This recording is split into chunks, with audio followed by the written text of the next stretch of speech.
আজকে আমি তোমাদের সাথে আলোচনা করব যারা তোমরা 4 বছর মেয়াদী বিবিএ অনার্স কোর্সের অ্যাকাউন্টিং ডিপার্টমেন্টে ভর্তি হয়েছো বা প্রথম বর্ষে আছো তাদের সিলেবাস সম্পর্কে একটু আলোচনা করব। আচ্ছা, তোমরা যদি তোমাদের কোর্সের বিষয়টি ভালো করে না জানো যে তোমরা কি পড়বা এবং তোমাদের কোর্সে জাতীয় বিশ্ববিদ্যালয় থেকে কি কি বিষয়কে অন্তর্ভুক্ত করা হয়েছে, তাহলে তোমাদের আসলে পরীক্ষার প্রস্তুতি নিতে অনেক সমস্যা হয়ে যাবে। কারণ আমরা দেখেছি এমন অনেক স্টুডেন্টকে যারা আসলে জানেই না যে তাদের কোর্সটিকে কিভাবে সাজানো হয়েছে। তো চলো আমরা দেখি যে ফার্স্ট ইয়ারে তোমাদের প্রিন্সিপাল অফ অ্যাকাউন্টিং কোর্সটিতে কি কি বিষয় জাতীয় বিশ্ববিদ্যালয় থেকে তোমাদের জন্য নির্ধারণ করে দেওয়া হয়েছে। তো প্রিন্সিপাল অফ অ্যাকাউন্টিং কোর্সটিতে তোমাদের জন্য রাখা হয়েছে 10টি অধ্যায়। এখানে প্রথম যে অধ্যায়টা যে নামে দেওয়া আছে সেটি হচ্ছে accounting the language of business. এই চ্যাপ্টারটি থেকে তোমরা যেটা শিখতে পারবা সেটা হচ্ছে যে হিসাব বিজ্ঞানের সংজ্ঞা এবং পরিধি, হিসাব বিজ্ঞানের ইতিহাস সম্পর্কে তোমরা জানতে পারবা, হিসাব তথ্যের ব্যবহারকারী কারা, কারণ হিসাব তথ্যের কিন্তু ব্যবহারকারী আছে, এটা এই অধ্যায় পড়লে তোমরা জানতে পারবা।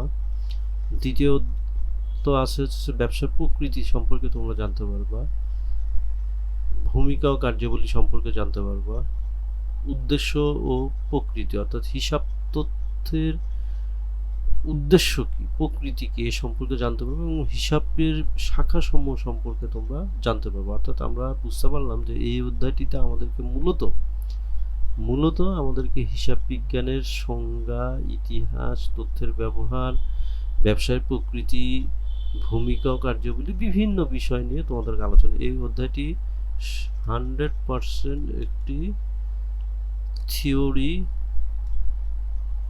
চ্যাপ্টার। এখান থেকে কোনো ম্যাথ হয় না, নো ম্যাথ। হ্যাঁ, এখান থেকে কোনো ম্যাথ হবে না। তো চলো আমরা দেখি দ্বিতীয় অধ্যায়ে যে অধ্যায়টি তোমাদের যে নামে আছে সেটা হচ্ছে conceptual framework of financial accounting, অর্থাৎ আর্থিক হিসাব বিজ্ঞানের ধারণাগত কাঠামো। তো এটা আসলে এই কাঠামোটা তৈরি করে হচ্ছে এফএএসবি থেকে এটা তৈরি করা হয়, যেটাকে আমরা বলবো হচ্ছে ফাইন্যান্সিয়াল অ্যাকাউন্টিং অ্যান্ড রিপোর্টিং। এটা হচ্ছে একটা বেসরকারি সংস্থা যা মার্কিন যুক্তরাষ্ট্রে হিসাব রক্ষণ এবং প্রতিবেদনের জন্য মান নির্ধারণ করে।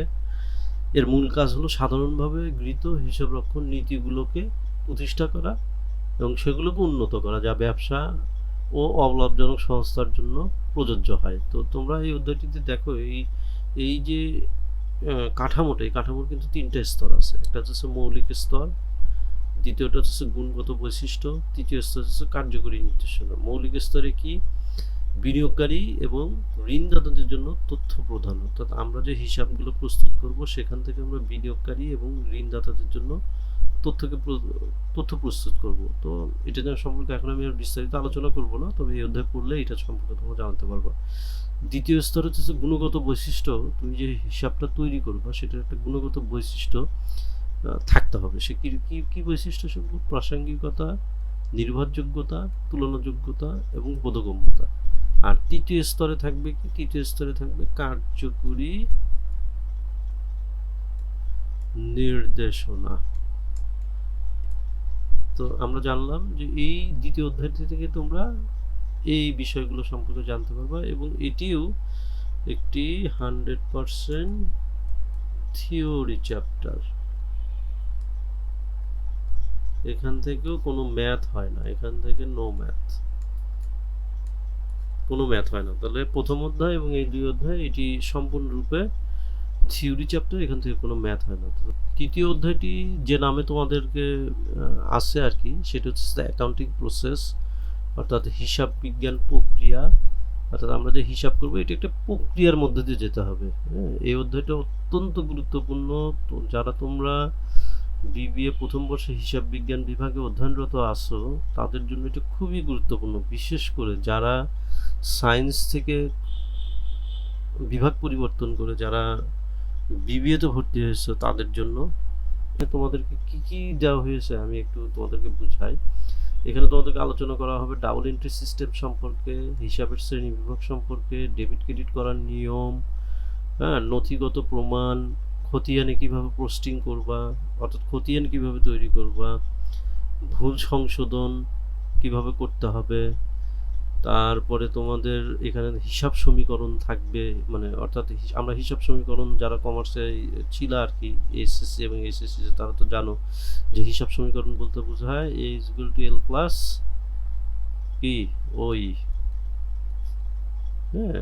তো এটা তোমরা যারা 9-10 কমার্সে ছিল তারা জানো, বা ইন্টারে যারা কমার্সে ছিল তারাও জানো যে অ্যাসেট সমান সমান লাইবিলিটিস প্লাস অনার্স ইকুইটি, অর্থাৎ সম্পদ সমান সমান দায় এবং মালিকানা সত্ত্ব, এই দুটো সমান হয়। এরপরে চার্টস অফ অ্যাকাউন্টস, হ্যাঁ, ব্যবসার সমস্ত হিসাবের তালিকা তৈরি করা, হ্যাঁ, ব্যালেন্সিং করে দেখা, ট্রায়াল ব্যালেন্স আর কি, যে রেয়ার মিল আর কি, লেনদেনের বিশ্লেষণ, এটার থেকে তোমরা আসলে শিখতে পারবা যে হিসাব বিজ্ঞানের ভিত্তি কি, সমন্বিত রেয়ার মিল কি, সমন্বয় কি, হ্যাঁ, তারপর ওয়ার্কশিট কিভাবে তৈরি করবা, সমাপনী দাখিলা অর্থাৎ ক্লোজিং এন্ট্রি তোমরা কিভাবে দিবা, তারপর সমাপনী রেয়ার মিল কিভাবে তৈরি করবা, বিপরীত দাখিলা কিভাবে তৈরি করবা, এগুলো সব তোমাদেরকে এই চ্যাপ্টারে শেখানো হবে।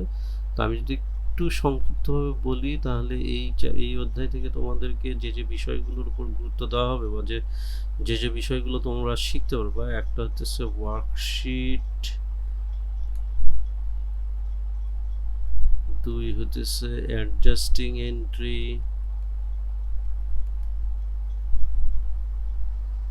পোস্ট জার্নাল,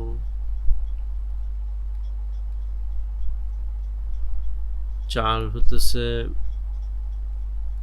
অ্যাডজাস্টেড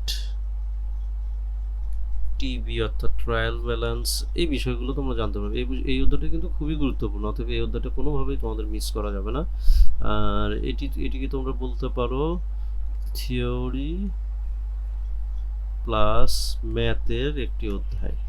তো এটা খুব গুরুত্বপূর্ণ অধ্যায়, এটা একটা ইম্পর্টেন্ট অধ্যায়, অতএব এই অধ্যায়টা কোনোভাবেই মিস করা যাবে না। দেখতে পাচ্ছ তোমাদের যে পরের যে অধ্যায়টি, এটির নাম হচ্ছে মার্চেন্ডাইজিং অপারেশন এবং অ্যাকাউন্টিং সিস্টেম, অর্থাৎ এখানে এই অধ্যায়টা তোমাদের মার্চেন্ডাইজিং নিয়ে, অধ্যায়ে মূলত মার্চেন্ডাইজিং নিয়ে পড়ানো হবে।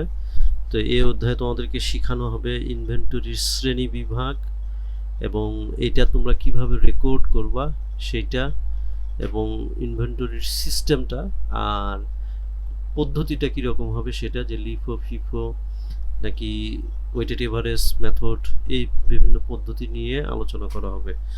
তো এটিও তোমাদের একটি ম্যাথের অধ্যায়, এখানে ম্যাথ প্লাস থিওরি, তোমাদেরকে দুটোকেই গুরুত্ব দিতে হবে।